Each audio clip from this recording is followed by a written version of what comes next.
Hello and welcome to Third Eye Thinkers. I'm your host, Michelle Welch. Hi, I'm your host, Megan Benanti, and today we have a special guest for you. Dr. Jennifer Lavender is joining us, and she's from Dallas. She's a veterinarian in our area, and she's the co-owner of three of the MetroPaws animal hospitals. That's all of them.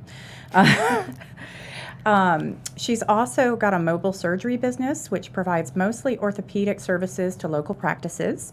She's received both of her degrees from Texas A&M. Her undergraduate, Yeah. Giga Maggies. Her undergraduate was in biomedical science, and then she took a break for 3 years to be a nurse in London, and then returned to complete her studies in veterinary medicine. Jennifer is an avid volunteer.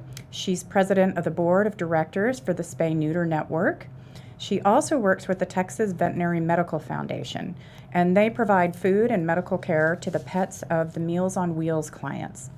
She's worked in Saipan to bring low-cost spay neuter to the U.S. territory island.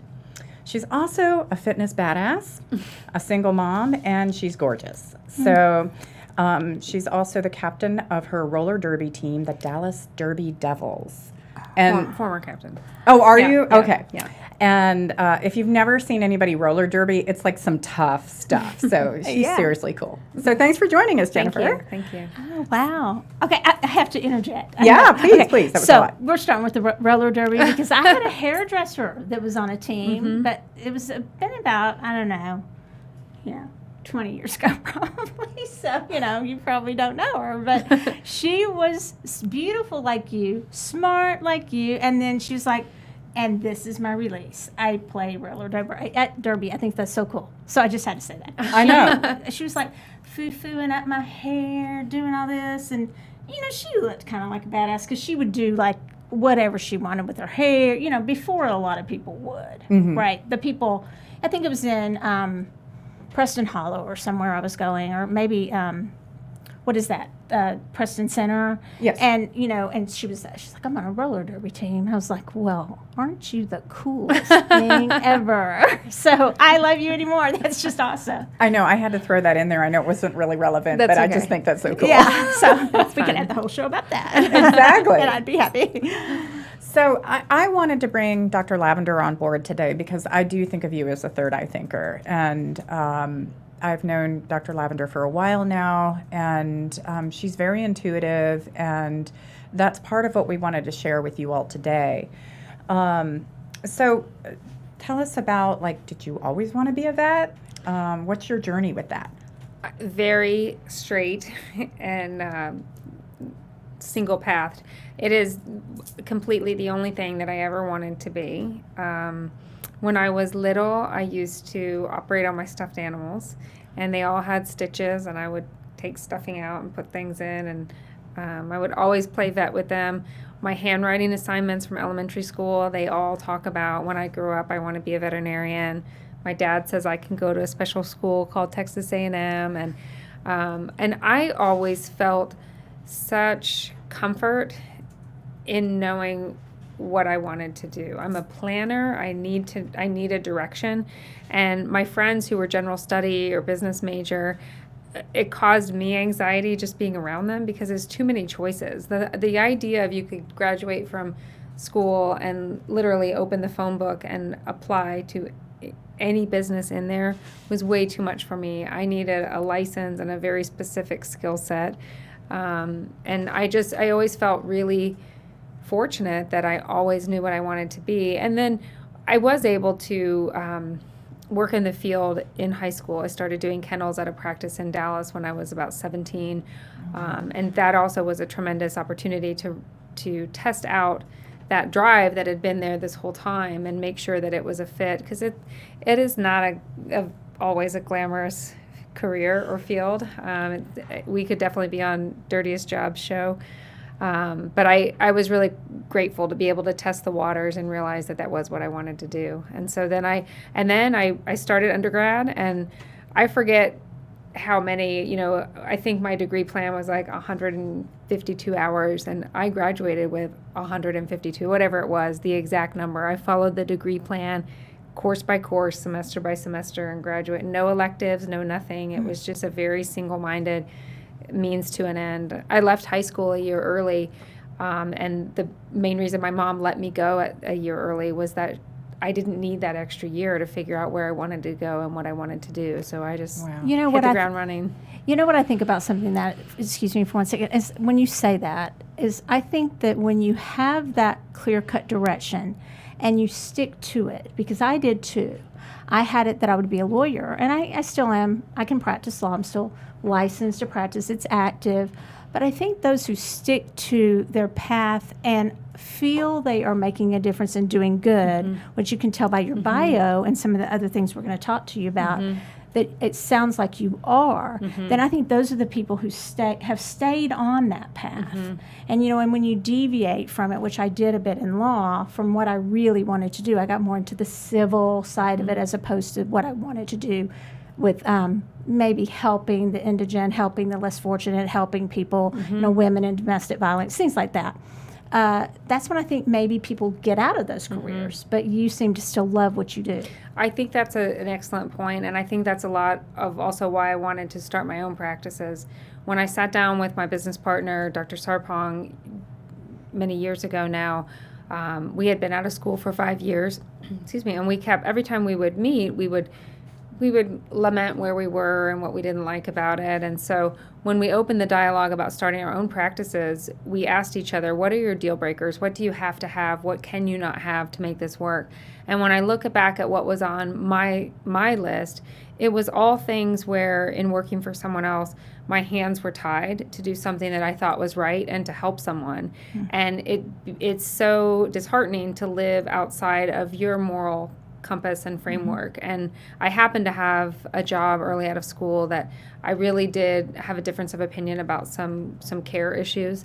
And when you're powerless to affect a change with those, it's tough. And so I do think that a lot of why I've been able to stay in this field and feel useful and rewarded by it is because I've incorporated so many other things that I'm passionate about philanthropically to be able to do within my field. Yeah. That's awesome. Yeah. And Dr. Lavender does a lot of that on a regular basis, and that's a lot to maintain. And she gets a lot of kudos within the community for those things, too. Do you want to go ahead and just talk about a few of those things? The two main things that I do, I am the president of the board of directors for the Spay Neuter Network. That's a nonprofit group. And our mission is that we recognize there's a pet overpopulation epidemic in this country, and there are millions and millions of animals euthanized every year. And one possible solution is build more shelters, find places to house them. And our belief is that that's never going to solve the problem. It's too late once they're here.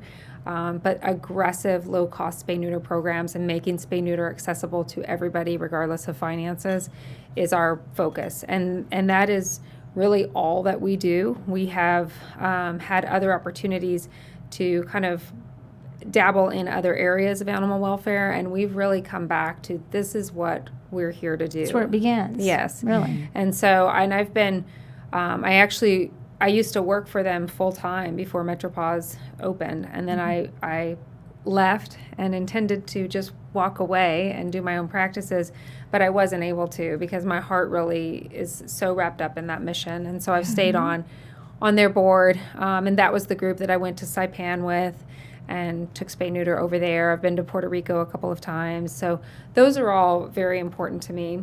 And then the other thing with the Texas Veterinary Medical Foundation, I work with one of their groups, and they did a survey with the Meals on Wheels clients, and they found out that a large percentage of the Meals on Wheels clients were feeding their human-delivered meals to their pets because they couldn't afford pet food.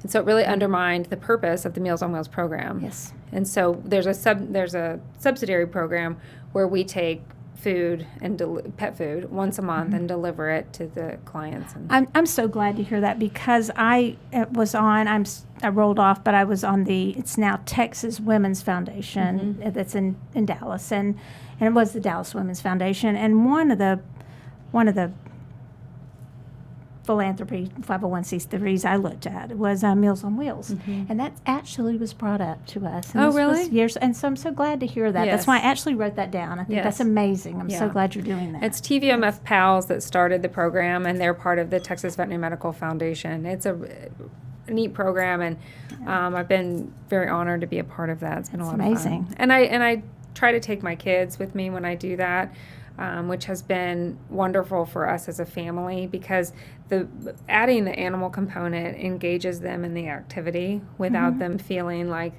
I have to volunteer. Or, Right. they're like, let's go take some pet food around. And the clients that we take the pet food to are so appreciative and so kind. And we generally service the same clients each month, so we've gotten to know them, and it's been a really great experience.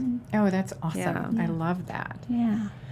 So one of the questions that I wanted to ask today that is kind of a tough one for people is dealing with death and using euthanasia, because a lot of us really feel confronted with difficulty in that situation. In fact, I had someone reach out to me last week in regards to the vet told her it was time to put down her dog, and she wasn't feeling it, and she was too overwhelmed to make a decision. And I was like, oh God, I don't want to be your psychic making a decision about your dog. Right. But, Pressure. yeah. But tell us your thoughts on that. So, euthanasia came up early in my career. It was part of that discussion I mentioned earlier, where my partner and I sat down and we said, "What are your deal breakers?" Well, a couple of mine involved euthanasia. I was at a practice where we had to charge the client to place an IV catheter for euthanasia, and if you don't have that in place, the procedure can be a lot more difficult than otherwise.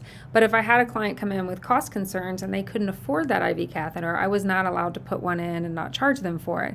And so that never felt good. This is a $1.50 item that I can't use to make this go smoother on everybody. So when I talked to her, I said, I want to be able to do things like that the way that I want and the way that feels good to me. And if there are times that we can't charge full price for it, I need to go home and feel good about what I did for the day.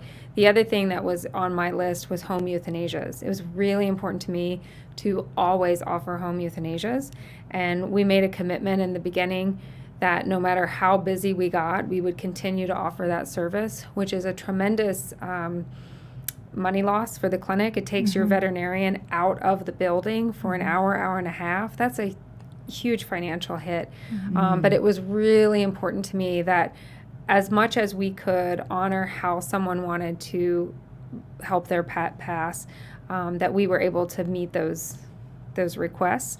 So it came on my radar from that standpoint. And when I realized that I wanted to have that, not formal in the business plan, but it definitely was in our understanding if this partnership was going to work, I really realized that my place in this profession, I feel there's a big calling for that particular service to the pet and to the person. And I have always felt very gifted in being able to help people make those decisions and go through the actual event and feel okay at the end. The greatest feedback I get from people, and I've had a lot of it, is that on that day, XYZ, something small happened that made it better than they thought it was going to be. It's not going to be a good day for them, but when I'm able to move the needle a little bit in a positive direction for them on that day, that is so meaningful to me. And it's actually, we talk about it a lot in my field as being one of the reasons for the high incidence of compassion fatigue, and veterinary medicine has a high rate of suicide. And I absolutely don't see it like that, because I love euthanasias. I love the opportunity to help walk that person through that process, make the decision, make it easier on them. And I believe it truly is a gift for that pet. I've had a couple cases early in my career where the people were opposed to euthanasia, and I had to watch some pretty difficult things. and it really solidified early on that it was a gift and something that I feel like we should maybe have available for people. But anyways, I would agree. Yeah. I'll just slip that in there. Well, and I think that ties into your third eye thinking. I think that's where your intuition probably comes into play, and it made me think of, how you use your intuition in your practice with your animals. To me, I'm feeling that is probably one of the ways you kind of know. It's interesting. Without getting into all the legalities of it, it seems to me that you're an advocate for the pet and the animal. The person and the pet. Well, to me, who do you represent? They're both equal parties in that moment. Okay. And they both need representation. And what does require a lot of intuition or just people reading is knowing how does the person need me to advocate for them. Because some people, the one thing I never want to hear, and I never have heard, is that someone felt like I rushed them into it or they regretted it later. And so you have to be careful to help guide someone and give your honest opinion and not make them feel obligated or that they have to do it. So to be able to sense from a person whether you're helping them or pushing them is a really tricky thing to do. I'm sure. Because you are really an advocate for both. And I don't know what your code of ethics says, but it feels like in that instance, and I'm not trying to get into all that, but it feels like you have a compassion for both. And that's the kind of vet I would want to have. The situations sometimes it becomes clear which side needs the advocacy more. I used to work at an emergency clinic, and this is pretty standard, where on an after-hours basis, if you brought your pet in for euthanasia, you would come in for that purpose. You would state that at the front desk. You would pay. You would probably pick what kind of cremation service you wanted, and all that would be charged. So when I walk into the room, that's what you're there for. Well, I have to agree that this is the right thing for that pet, because I'm not going to euthanize an animal that I'm not going to go home and feel good about, or that I don't have the right sense that this is the right time.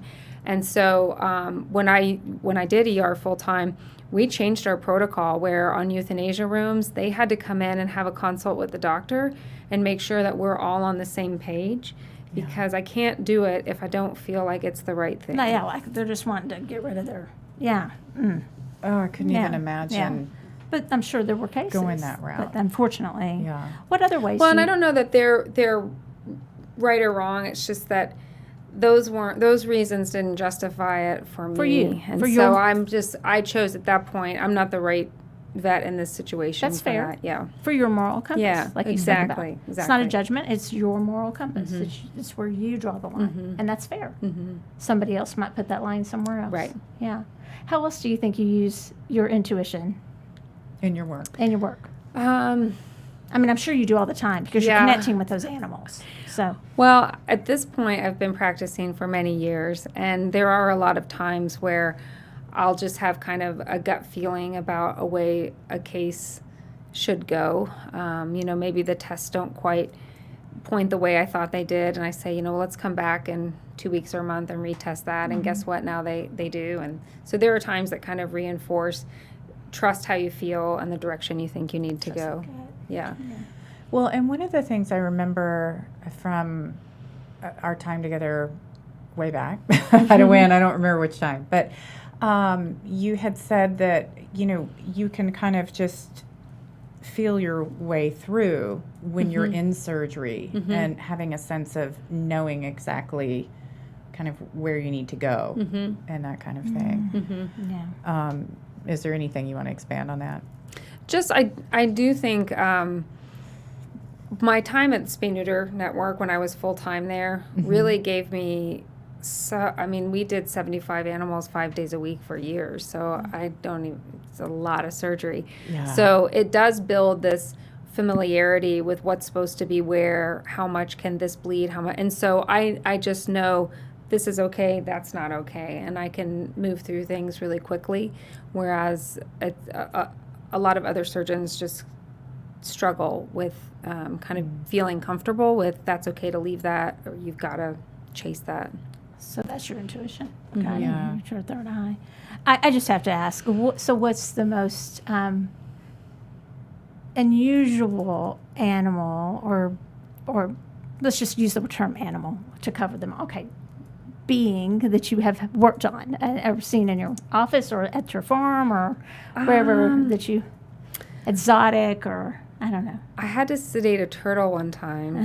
He had his mouth wasn't lining up right, so we had to sedate his mouth and trim some of the cartilage that was in there. So that was a pretty interesting case. I bet. Yeah. Probably at A&M when you were in training. No, Did that y'all was have just any? a client. We treated her cats. I mean, I was curious. Oh, At A&M. at maybe, A&M? Did y'all have some? Yeah, I did. I did do at A&M. We had a lion that had eaten a bunch of tennis balls, and we had to go get those. So that was pretty funny. Actually, what was funny about that case was the lion ended up that it was also pregnant, and the owners didn't know. And I thought, how do you not know that your lion's pregnant? Like, that's a big animal out there doing whatever they're doing. So. I've heard some of my Wow. doctor friends say that a lot of women don't know when they're coming in having a Yeah. baby at Parkland, and they don't know. Yeah. And not just Parkland. Hold on. But my friend just happened to work at Parkland. Oh, So I don't okay. want to call out Parkland. But my friends, a lot of them start there and to get their training there, and they're like, they didn't know they were pregnant. I was like, how do you not know? Boy, I knew. Woo, Oh. It hurt. So that poor lion. Yeah. The lion knew it was pregnant. Right. though. Yeah. Eating tennis balls, Right. so to have to go and have surgery. at Tennis that ball time. sounds like our dog Loki. But he eats golf balls. From not Oh, good. ouch. Oh, really? We may be seeing you soon. Yeah, our French bulldog. Yeah. So, well, one of the things that I know about you and have always enjoyed about you is your level of compassion and empathy. And Feel it. you've been through a lot with the loss of your sister. And I'm sure that expanded upon that. Were you always like super sensitive? Yes. Okay. I have always been super sensitive. My sister, though, and she died 5 years ago, so I don't know when it gets to be not raw anymore, but I'm not quite there yet. But she changed everything for me when she passed. I used to think I knew what loss was, I knew what lows were, and I don't. And I mean, she reset that, and so now when things happen, it's kind of like, oh, that might have bothered me before, but guess what? That's not a real problem. The real problem is what happened then. She did. I'll tell you. She helped me in a case recently. I had a client, and he's a dear friend of mine, so he won't mind me sharing this story, but he lost his dog unexpectedly in a car accident, and he brought his dog in, and in the process of dealing with that, after his dog passed, he was real mad at his dog for running into the road, and then he felt guilty that he was mad at him. And so I told him, that I'm still pretty mad at my sister because she died in an accident. And you have to kind of deal with that along your process. And, she didn't choose the effect of what happened. She made one bad choice and that happened. Well, his dog made one bad choice and that happened. And so he texted me later and said that he finally got to sleep the night before after it had happened because he remembered that I shared that about my sister. And it meant the world to him that I would share something so personal about my loss and my being in the same place that he was. And so he really found a lot of comfort in that. And to me, she kind of was there at that moment and gave me permission to share that with him then. Yeah. That's beautiful. Mm-hmm. How does she touch you in your daily life? Do you still get signs from her? Yes. Well, she, when she passed, the thing that I think I was most afraid of was that I would never hear her or see her. I am so busy all the time, 90 miles an hour, constantly. I got the kids, and I just felt like the background life of my life was so noisy that if she did try to tell me something, I wouldn't be able to listen. I heard that a lot. Yeah, that was scary to me. And she had given me this necklace. She had it made, and it's got all kinds of symbols for what all of it means. So it's obviously very special to me. And I had lost it and I was looking for it actively for the longest time, months, looking for this necklace. And I couldn't find it. And one morning I went to get my toothpaste out. I opened my drawer, and it was like right there on top of everything in the drawer that I get my toothpaste out of every single day. Wow. Yeah. And there's no way that I didn't see that all those times. Absolutely. And so I thanked her for returning it to me and put it back on. And I took it off about a year later. I was playing a roller derby game. I didn't want it to get broken, and so I put it in my wallet. Well, I left my wallet in my car that night. My car was broken into, and my wallet was stolen. Oh my gosh. Yeah, and I didn't care about anything in the wallet, but my necklace was in there. Right. And so about 2 weeks later, I got a call from a neighbor that they found my wallet in their bushes. And so he said there's nothing in it. You know, there was one of my business cards was in there, and so he had called the office, and the office had called me, but he said besides the business card, there's nothing in there. And so I told him, well, my daughter had given me the wallet from Disney. It was a sweet gesture, so I'm going to come and get the wallet. So I went to get it, and when I put my fingers in there, the necklace had slipped like in between a little pocket and the side, and if you opened it, you couldn't see it, but you could feel it, and it was in there. Oh, wow. So I got it back again. Yeah. Now I'm more careful, but I don't know how many times she can keep returning it to me. And then the other thing that so this is kind of weird, but Not to us. Yeah, you're in weird world, so just let it go. Safe zone here. Yeah. so we bought a ranch this year, and after we bought it, we saw this thing out of the corner of our eye. There's this big thing moving. We look over, there's this cow on our land. I don't know where it came from. And so we kind of laughed, like, there's a cow. Well, then we kept seeing the cow over and over, and we realized at some point she wandered over, and she's just there. And so for me, I felt like she was there because this is the weird part. It's a safe place because she's a beef cow, and my daughter and I are vegetarians. So this is like a safe place. You're here. If you walk onto our ranch, you're a pet. Yeah. We don't eat anything on our land, and so she's there as a sanctuary. And so it really felt like kind of a field of dreams. If you build it, they will come moment. And I felt like my sister sent her to us. To tell me that I made the right decision in buying the ranch and going down there. And every time I see her, I feel like that is the message that so I'm obsessed with this cow now, who you can't get close to. She has no use for me, but I adore her. Oh, what did you guys name her? Shelly. Oh. My son named her. I don't know what that was for, but her name's Shelly. Yeah, not weird at all. A beautiful story. Thank not you. not Thank you. weird Yeah. at all. No, True. We see a lot where animals come through as images for people, as signs. That's the first time I really heard a cow. Well, and I looked up what a cow spirit animal means. I was kind of curious, and there's a lot of maternal signs that go with it. And my sister she was 4 years older than me and 6 years older than my younger sister, and she was always very much a more of a mother figure to my sister and It's I. beautiful. Oh, that's really sweet. I love Yeah, I'm that. turning off my channel now because it's just coming. I know. Yes. Yeah, I'm feeling it. You apparently you have a moment between a dog and his best friend's passing. Was that the story you Is shared? that the one you already That's a shared? different story. Okay, share Would it. you mind sharing that story? No, this is a neat story. So my it was doing a home euthanasia, and I was euthanizing a cat, an orange cat. And when I got there, they explained to me that this white standard poodle, so this big dog, was the cat's best friend. They slept together, they did everything together.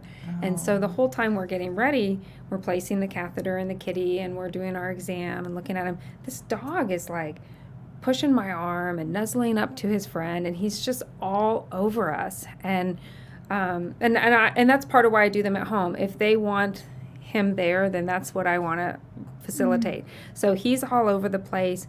And so typically when I do a euthanasia, as I start to do that final injection, I'll be listening with my stethoscope, and I'll tell people, you just keep talking to them and loving on them, and when they pass, I'll tell you. And so I instructed them to do that, and the dog is right there the whole time. And as I'm listening, the exact moment that I lost the sound of the heartbeat, the dog kind of stiffened, took like 2 steps backwards, and then would not come anywhere close to us. And the people wanted the dog to come over and kiss him goodbye one more time or lick him, and so they were calling the dog, and he was not going to come anywhere near that cat, and I felt like he knew his friend was no longer there. Oh, he totally did. And I don't think that they have the same attachment to the shell like we do. And so he was kind of like, why would I go over there? There's that thing on the couch. It's not my friend. It was really powerful. Wow. It was really neat. And they can accept it. I believe the animals, and maybe we in the West are harder to accept that. We say we believe, especially in the metaphysical communities or spiritual communities, especially those of us who believe in reincarnation, I'm not saying everyone does, but we say there's this next level, but we still have this really great fear. And so the animals and animal companions, they get it maybe sometimes more than we do. Yeah, and I think they're so much more in the moment that they don't have the fear of what the next stage is. And so for him, that piece is just gone now, and I'm going to focus on my people companions or whatever. Do you think that animals, especially cats, because I do, but I want to know from a vet and a professional in your field, that they, or certain animals, can see and sense more things? Have you ever noticed that?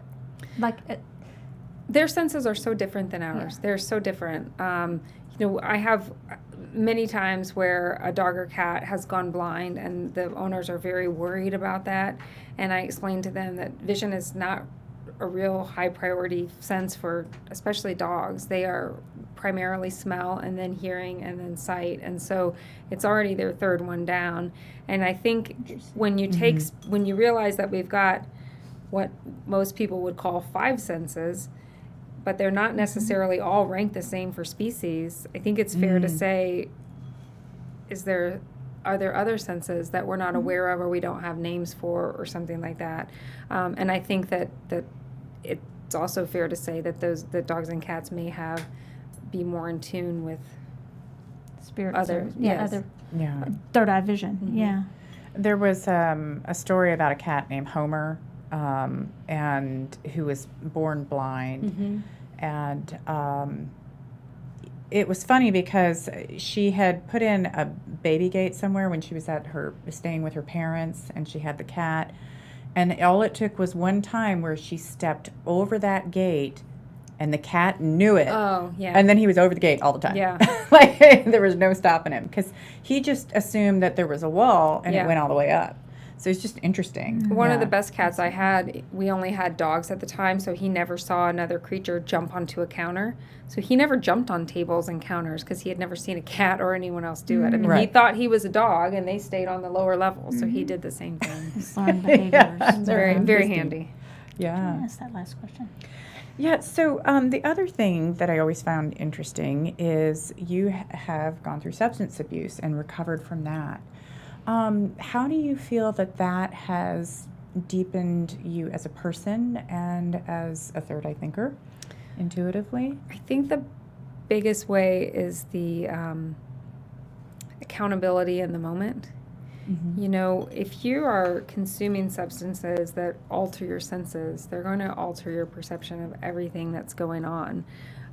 So you're not able to listen to anything, whether it's concrete or more nebulous or spiritual, if you're not tuned into the moment. I mean, I think that's part 2 of what I was saying about, am I going to hear my sister? I can promise you that if I was still drinking, I wouldn't hear her.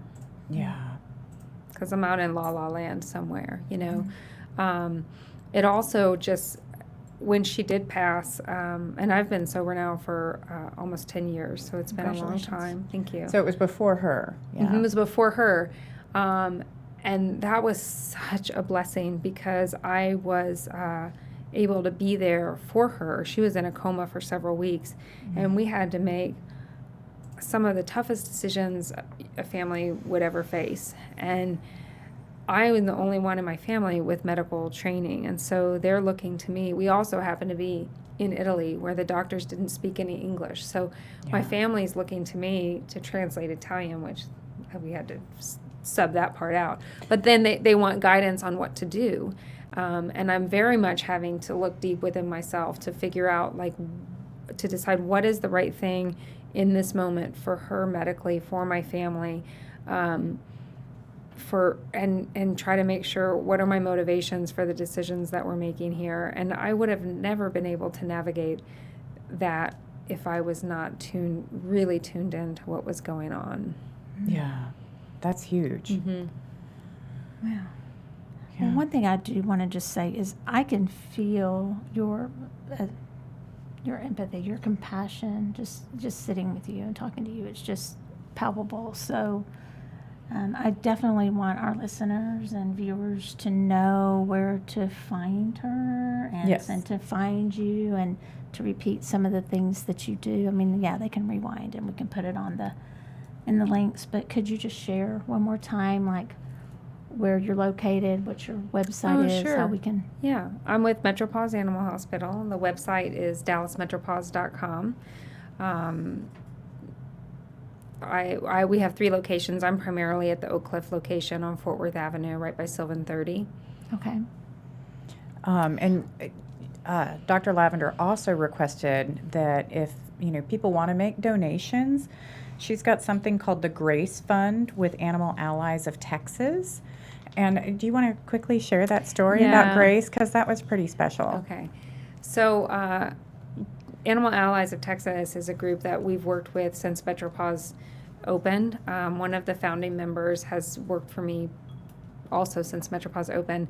And one of the things that she and I see at work repeatedly is people that come in that can't afford care for their own pet. And their choices really are to not treat or take them to the shelter or surrender them to a rescue group. There's not a lot of groups that are out there trying to help people pay for services and allow those pets to remain in their home. And so we had this dog come through Animal Allies of Texas, and it was just a old, beat up, gray pit bull. Nothing fancy about this dog. And she came in, she was having seizures. We didn't know why, but they were really bad. And we sedated her very heavily, and we just could not get control of the seizures. And so we ended up losing Grace. And what was so special about Grace was we only had her for a few hours in the building in our custody. And that dog, nobody could forget her. And we've seen much worse cases than Grace. And yet there was something about her that just stuck with all of us. And so Luann in my office with Animal Allies of Texas, they started this fund, the Grace Fund. And the whole fund is for, it's funds that they then use to help pay for services for people that can't afford it, but to allow them to keep their pets. And so it's been really neat because it's let Grace's impact live on. Yeah, that's really special. And how can they donate? They just go to that website? Yeah, they can donate through Animal Allies of Texas, or if they call the Metropause office, we can also take donations through the office. So you can direct it. Mm-hmm. Okay. Mm-hmm. Excellent. Wonderful. Yeah. Thank you for joining us. You're welcome. Wow, Thank you. Great. Thank you so Thank you. much. Yeah, and thank you all for listening today. This has been Third Eye Thinkers with Michelle Welch, Megan Benanti, and Dr. Jennifer Lavender.